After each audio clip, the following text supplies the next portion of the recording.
Hello दोस्तों, ये video आपकी डेरिवेशन सीरीज की अगली वीडियो होने वाली है।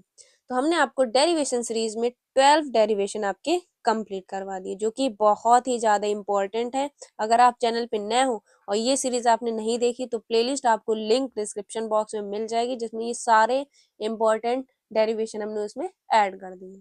तो प्लेलिस्ट आपको लिंक डिस्क्रिप्शन बॉक्स में मिल जाएगी, जाकर देख लीजिए। आज है आपकी डेरिवेशन की 13 वीडियो। ठीक है, डेरिवेशन आपका बहुत ही ज्यादा इंपॉर्टेंट है। बोर्ड परीक्षा में ये लगातार पूछा गया है, ये प्रीवियस ईयर के क्वेश्चन पेपर में भी पूछा गया था। ठीक है, तो ये 100% आपके बोर्ड एग्जाम 2026 में पूछा जाएगा। डेरिवेशन हमारा दो समांतर धारावाही चालकों के बीच लगने वाला बल, बहुत ही ज्यादा इंपॉर्टेंट है। बाकी अगर आप ये सीरीज लास्ट तक फॉलो करते हैं, इस बात की गारंटी आपके 25 नंबर तो कंप्लीट हो जाएंगे। और डेरिवेशन से जो भी क्वेश्चन आपके बोर्ड एग्जाम में बनेगा, इसके बाहर नहीं बनेगा, क्योंकि सारे डेरिवेशन आपको इम्पोर्टेंट इस सीरीज में करवा दिए जाएंगे। ठीक है, तो ये सीरीज आपके लिए बहुत ही ज्यादा इंपॉर्टेंट है और आपके डेरिवेशन की जो टेंशन है वो खत्म कर देगी। ठीक है, और ये सीरीज आपके 25 नंबर कंप्लीट करेगी। तो वीडियो को बिल्कुल भी स्किप नहीं करना और इस प्लेलिस्ट को पूरा देख लेना, जो हमने लिंक डिस्क्रिप्शन बॉक्स में डाली। बाकी जो भी हम करवाएंगे वो उसमें ऐड होते रहेंगे। अब आपके ज्यादा से ज्यादा 10 से 11 डेरिवेशन इंपॉर्टेंट बचे, वो भी हम जल्द ही कंप्लीट करवा देंगे। ठीक है, तो चलिए बिना देरी करे वीडियो को स्टार्ट करते हैं। तो डेरिवेशन हमारा दो समांतर धारावाही चालकों के बीच लगने वाला बल। तो क्या है इसमें, दो समांतर धारावाही चालक। तो हम क्या लेंगे, दो समांतर धारावाही चालक लेंगे। तो हमने क्या ले लिया, एक हमने चालक ले लिया पी क्यू और एक हमने ले लिया आर एस। ठीक है, और ये क्या है, समांतर है।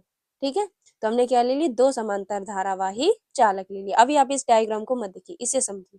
ठीक है, तो हमने दो समांतर धारावाही चालक ले लिए और इनके जो बीच की दूरी होगी वो होगी आर मीटर। ठीक है, तो इनके बीच की दूरी कितनी होगी, आर मीटर। अब इन दोनों चालकों में जो धारा बह रही है वो विपरीत दिशा में बह रही है। देखिए, पी क्यू में ऊपर के लिए धारा बह रही है और आर एस में नीचे के लिए धारा बह रही है। तो इनकी जो धारा बहने की दिशा है वो क्या है, विपरीत है।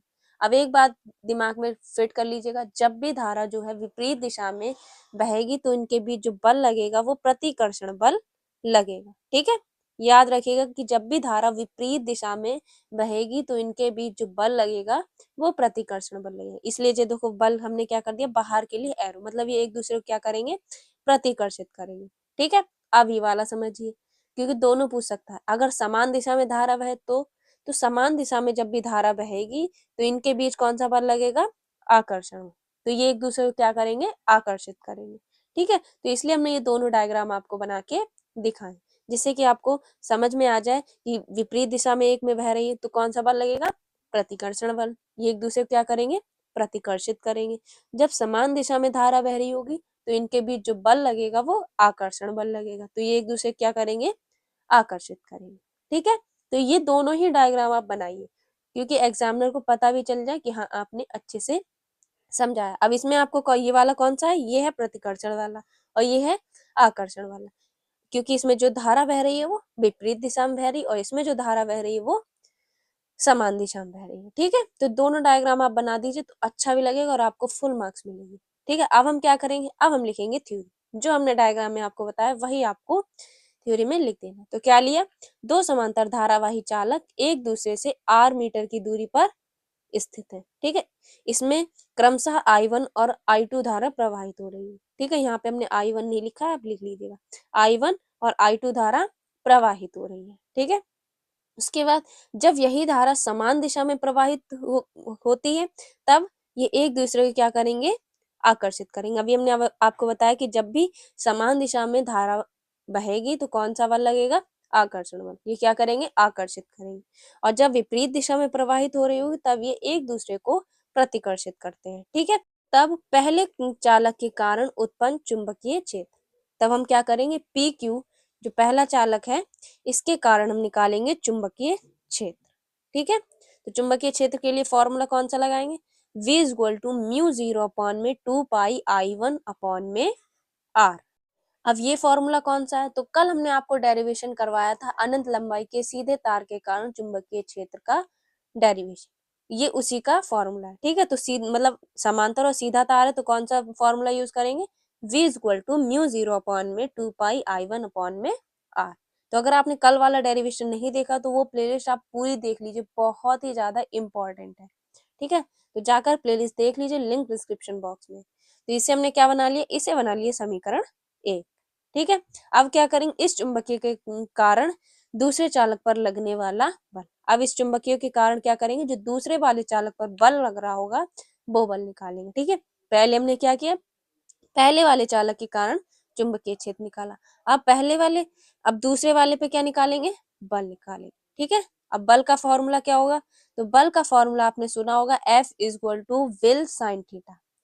फॉर्मूला आपने पढ़ा होगा 10th क्लास में भी, डेरिवेशन है F equal to will sine theta, ठीक है। तो यहाँ पे कौन सा फॉर्मूला लगेगा, F equal to will sine theta, ठीक है। तो सबसे पहले आपको ये लिखना है कि इस चुंबकीय के कारण दूसरे चालक पर लगने वाला बल, जबकि लंबाई क्या होगी, L होगी, और जो ये चालक होगा ये क्या करेगा, ये पहले वाले चालक का अनुभव करेगा, ठीक है, याद रखिएगा।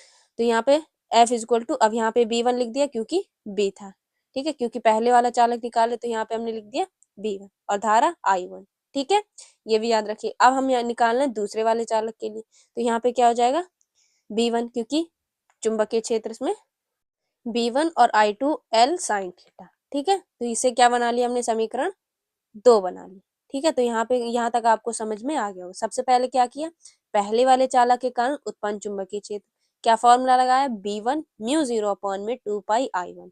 अब ये B1 और I1 कैसे है, क्योंकि पहले वाले चालक में निकालने तो धारा क्या है, I1, पहले वाले चालक के निकालो चुंबकीय क्षेत्र, क्या हो जाएगा B1, ठीक है। तो इसे हमने क्या बना ली, समीकरण 1 बना ली। उसके बाद इस चुंबकीय क्षेत्र के कारण अब हम क्या निकालेंगे, दूसरे चालक पर लगने वाला बल। जो पहला वाला चालक है उस चुंबकीय क्षेत्र के कारण क्या निकालेंगे, दूसरे चालक पर जो बल लग रहा होगा वो निकालेंगे, जबकि इसकी जो लंबाई है वो क्या है, L। तो फॉर्मूला क्या लगेगा, फॉर्मूला लगेगा F equal to will sine theta. ये आपने डेरिवेशन पढ़ा होगा, बहुत ही इजी है, F equal to will sine theta, ठीक है। यहाँ पे ये फॉर्मूला लगेगा। अब हम क्या निकालने, दूसरे वाले चालक के लिए निकालने, तो धारा क्या हो जाएगी, I2 L साइन थीटा, ठीक है। इसे हमने क्या बना ली, समीकरण 2। अब क्या करेंगे, समीकरण 1 का मान समीकरण 2 में रखने का। अब जो समीकरण 1 है इसका हम मान रख देंगे समीकरण 2 में, ठीक है। B का मान यहाँ पे रख देंगे और हमारा आंसर निकल आएगा, बल हमारा निकल आएगा, ठीक है। तो F equal to mu 0 upon में 2 पाई I1 अपॉन में R, ये किसका मान रख दिया हमने, B1 का मान। उसके बाद I2 इंटू L, और साइन थीटा हमने क्यों हटा दी, तो साइन थीटा यहाँ पे जो तार है वो क्या है, लंबवत है, तो साइन थीटा का मान हमने क्या रख दिया था, साइन 90, और साइन 90 का जो मान होता है वो क्या होता है, 1 होता है। तो साइन थीटा का मान जब 1 है तो यहाँ पे साइन थीटा हट जाएगा, ठीक है। यहाँ पे यदि करके हमने लिख भी दिया है। तो यहाँ तक आपको समझ में आ गया हो, क्या रखा हमने इसमें, B1 का मान रख दिया और I2 का I2, L का L।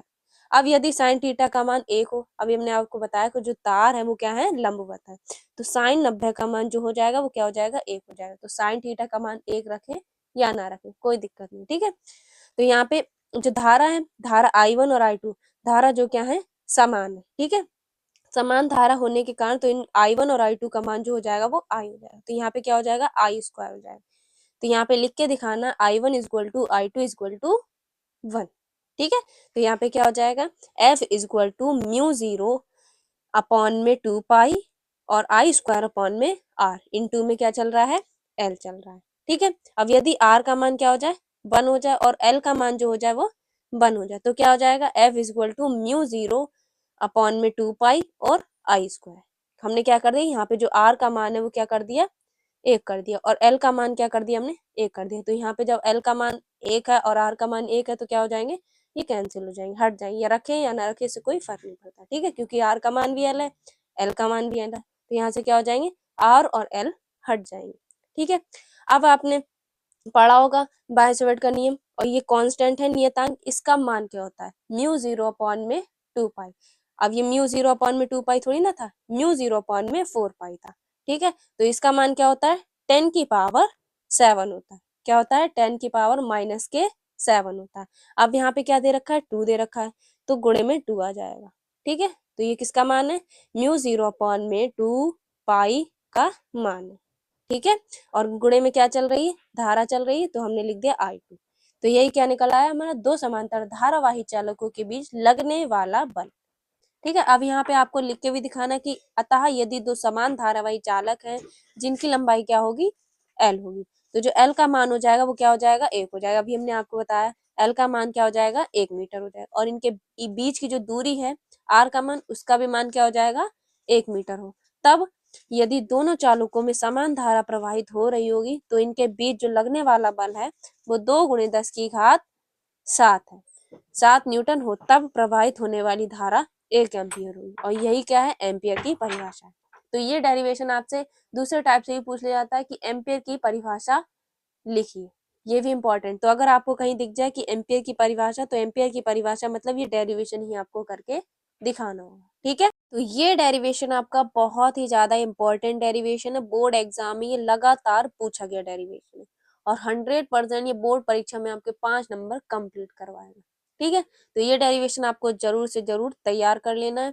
बहुत ही इजी डेरिवेशन, कुछ नहीं किया, सबसे पहले हम लोगों ने पहले चालक के कारण चुंबकीय क्षेत्र निकाला, फिर इस चुंबकीय क्षेत्र जो हमने पहले वाले निकाला, उस चुंबकीय क्षेत्र के कारण हमने क्या निकाला, दूसरे चालक पर लगने वाला बल निकाला। ठीक है, उसके बाद हमने बल निकाला, उसके बाद बी का मान पुट कर दिया, हमारा बल निकल आया। तो बहुत ही ज्यादा इंपॉर्टेंट डेरिवेशन, इसे आपको जरूर से जरूर तैयार कर लेना। 5 नंबर में बोर्ड परीक्षा में पूछा जाता है। या तो आपसे पूछ ले कि दो समांतर धारावाही चालकों के बीच लगने वाला बल, या तो आपसे पूछ लेगा कि एम्पियर की परिभाषा सिद्ध कीजिए। मोस्ट इंपॉर्टेंट है, बोर्ड परीक्षा में पूछा ही जाता है। तो ये वीडियो आपको कैसी लगी एक बार कमेंट बॉक्स में बताइए। अगर आपने वो सीरीज नहीं देखी तो जाकर देख लीजिए, बहुत ही ज्यादा इंपॉर्टेंट है, बोर्ड एग्जाम में आपके 25 नंबर कंप्लीट करवाइए। तो जाकर देख लीजिए। मिलते हैं आपसे एक और मोस्ट इंपॉर्टेंट डेरिवेशन के साथ, तब तक के लिए जय हिंद, जय भारत।